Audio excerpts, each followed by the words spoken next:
Hi, this is rocket Raghava. Please like and subscribe బ్రాహ్మణ సంక్షేమ వేదిక యూట్యూబ్ ఛానల్. కూడా లేదు, గట్టిగా ఒక్కటంటే ఒక్కటి లేదు. పోనీ ఈ రాష్ట్రంలోనేమో కాస్త కాశీ వెళ్తే అక్కడైనా ఆ ఎండలకి పడకుండా ఉంటుందేమో అనుకున్నా. అక్కడ కూడా తడిసిపోయేటటువంటి వర్షం. అంటే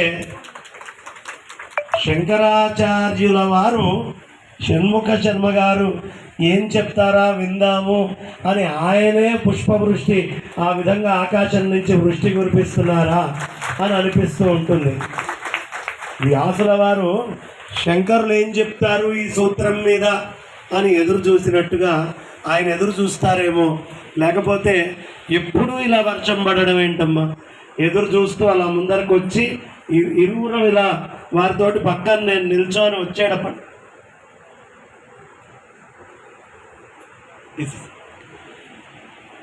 వచ్చేటప్పటికి ఆశ్చర్యం, ఇలా ఒంటి మీద 4 చినుకులు పడ్డాయా, అయిపోయింది.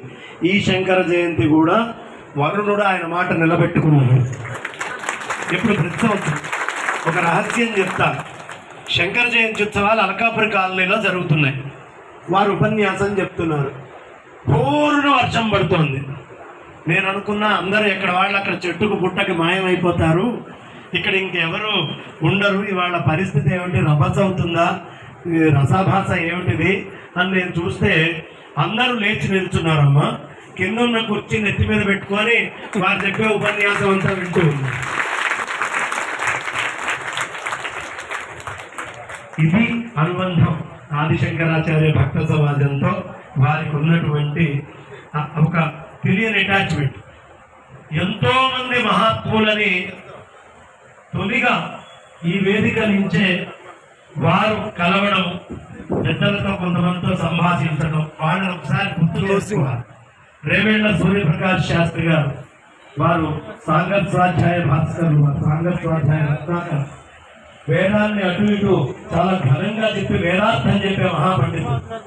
సన్నిధానం లక్ష్మీనారాయణమూర్తి అవధాని గారు బ్రహ్మశ్రీ, వారు సాంగత్